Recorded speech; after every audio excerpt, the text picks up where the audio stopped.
Same gasket, but this one has 4 layers and this one has 3. I'm here with Florian Kiziak from Elring, and we're going to find out why.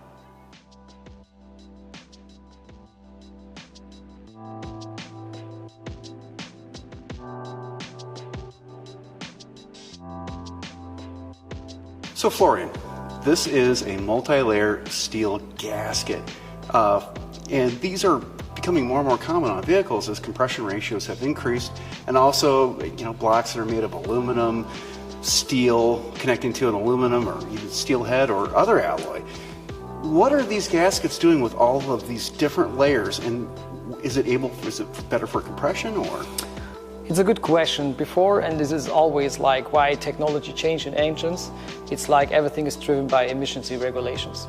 So since 1994, when it was invented, the Euro 1, and even like in the US, we have a different kind of emissions regulation, there was a need to change engines and even like materials. So nowadays, more or less like all of these kind of engines has turbochargers, they have plastic parts, they have aluminium parts, aluminium engine blocks, open deck engines and all this kind of stuff.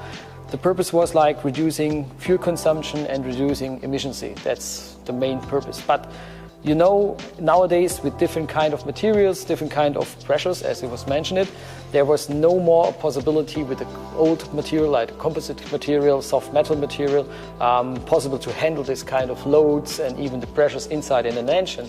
So in this case, there was a need to adapt the technology, and the next step was like going to an MLS gasket, multi-layer steel gasket, a high dynamic gasket who can handle also high temperatures and a lot of movements. Because what is the challenge of an engine is like to keep the movements from the head against the block in the range. So we don't want to have a lift, we don't have to blow by gases, and we don't want to have any kind of leaking, but we have to handle this kind of movements and even like the pressures inside. And this is nowadays, you need a high dynamic gasket. So you could have this gasket, iron block down here, aluminum head, both moving at different rates, and the gasket's able to keep up with that. Exactly, and this is like how we're doing this is like we are punching a sealing bead inside into a high flexible metal part. So I can explain to you how it works. So we have 3 different kind of layers, but 2 of them are identical. We speak about a function layer, and the function layer is located on the top and on the bottom of the gasket. So it means like these golden color gaskets slides on top and on the bottom, these are made out of the same steel. Okay, so why I tell you it's like a flexible one, because if you bend this, it's flipping back into the shape as it is. Okay, and this dynamic material, it helps us to handle this kind of load against the head to the block in a dynamic way, because we are punching a deformation inside into the metal. With a high load of our punching press, like 1,500 tons, is defining more or less like here a deformation, a bead here around of the combustion side, and if we compress this combustion side, then we have a functionality like a spring. Okay, and that matters if you have something of different materials at different rates.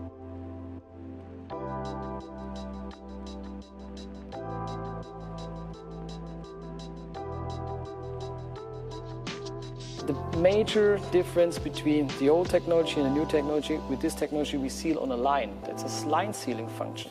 So to give you a better idea how the line looks like, take a look on the red color. Okay. Everywhere where it's the red color, we have a sealing function. Everywhere we have a golden color, there's no sealing function at all. So nowadays we're not sealing everywhere like we did before with the older gaskets. Nowadays we seal only on a line. That means like we have high performance on this kind of line, but that is now coming to the point, the surface must be in very good conditions.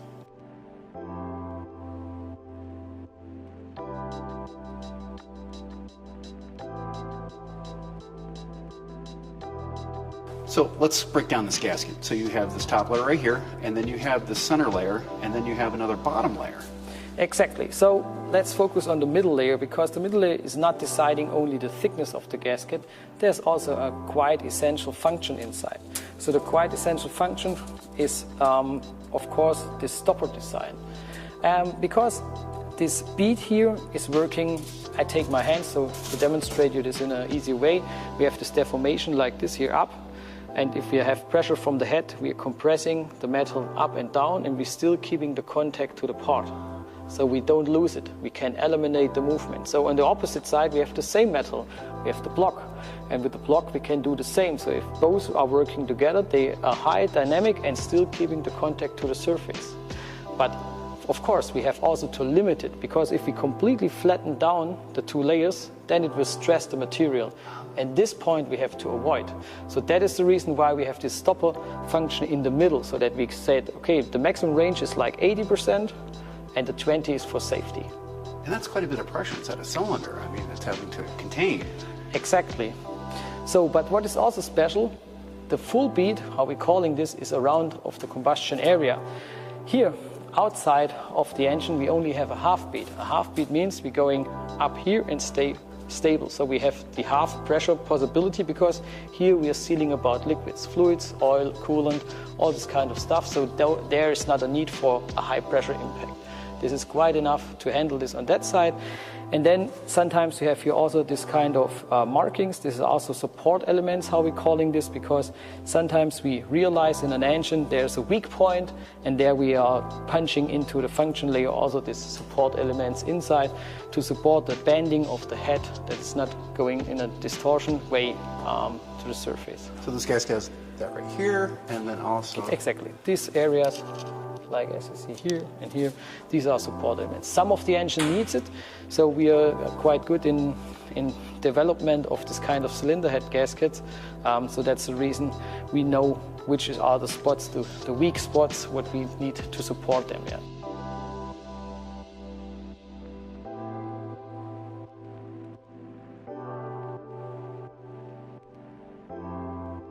So we have two gaskets here, same engine. What's the difference between these two? These are for gasoline engines, because on diesels there's always necessary that you have different kind of thicknesses, yeah, because there's about the piston protrusion to eliminate the piston protrusion. But on gasoline engines you have not to handle the piston protrusion. But here, in a case of you have to refinish more or less like the head again, you have to eliminate more or less the differences what you are eliminate on the head. So you have to fill up with a layer. Okay. And that means if we now open up these gaskets, then we're counting now the layers. We have here 1, 2, 3, 4. Okay. Okay. This is the repair stage. So it means we have 4 in total. If we go for the first gasket without repair, we have 1, 2, 3. So that's only 3. This is more or less like, let's say, the first one, which is coming the first time into the engine. If you don't take care about the head, not milling, not grinding it, what is not recommended, then you can install this kind of thickness. But if you realize, okay, you have to eliminate, or you did eliminate the block or even the head too much, then you have to fill up with 1 layer more, and this is like the repair stage what we have here. And the engine builder will know if it's how much he's machined off the head, which Exactly. gasket to use. Exactly.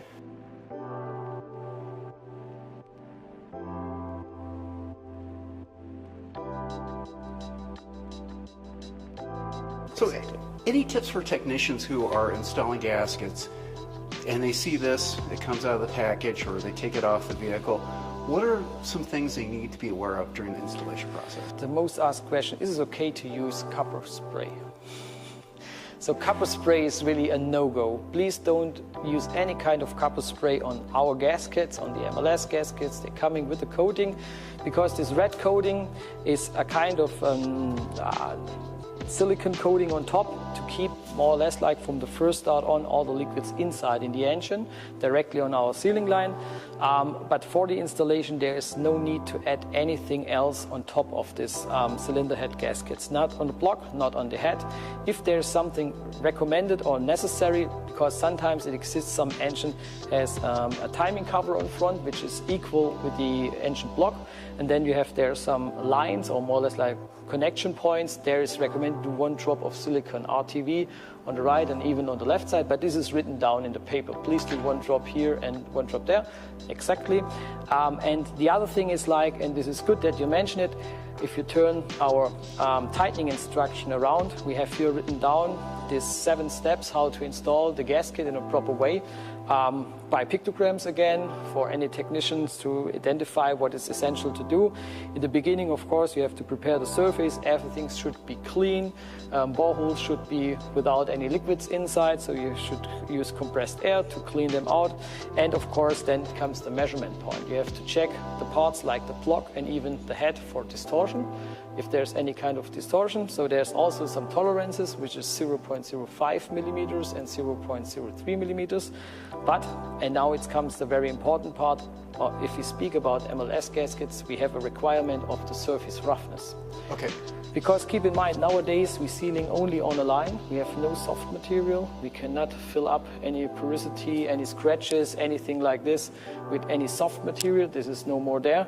So nowadays we have really to take care that the surface roughness is in the range. And what is the right surface roughness? We're writing this down here in this chart. So you see the first one is like the soft metal. Okay. And the middle is like the MLS gasket. And if you compare the values like the RZ, this is the roughness, like the average roughness, and the maximum roughness, it means like if you do a scratch in the surface and you measure this directly on the point, this is the maximum depth of this roughness. In the past it was 15 to 20 micrometers and 20 to 25, and nowadays it's 11 and 15. Wow. And this is quite rough. Based on my experience, if you compare this like this roughness values for new parts out of the production, they're in the range like 3 to 4 micrometers, something like this. And 11 and 15 means really rough in the case. But that means my personal recommendation will be like go always to a machine shop, machine the head, and if it's possible even like the block, because we have on both sides of the gasket the same identical material.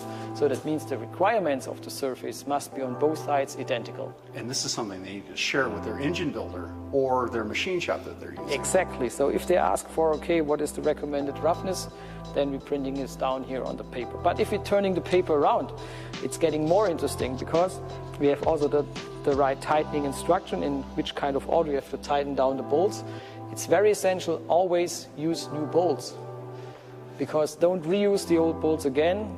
Of course, some manuals or OEs saying you can reuse the bolts, that's by measurement and so on, but a stretching bolt is designed to fix inside in the bolts once at a time by the stretch. So you cannot create a stretch again. So it means, keep in mind, you put the bolt inside without thread lockers or something like this. Yes. And the thread gets locked by the stretch. So that is the reason why you have to replace this kind of bolts. So to be on the precise side that the gasket is working in the right range, always use the new bolts. And the thing I like about these instructions is you're actually including the type of socket you need to remove those bolts, which is changing, it seems like, every 2 or 3 years. Of course, we are noting down the part number, which is matching exactly for this kind of gasket, and even we have here all the tightening instruction, all the sequences, what you have to take care about it. Because if you tighten down the bolts in the beginning, you tighten down with some Newton meters or foot pounds, and then you go with rotating angles. Okay. The rotating angles makes in the end the stretch to keep the bolt inside in the engine, and this everything is written down here on the paper. That's great. Anything else you'd like to add? I guess that's all the information, which is very helpful and essential, but still keep in mind, don't use any copper spray.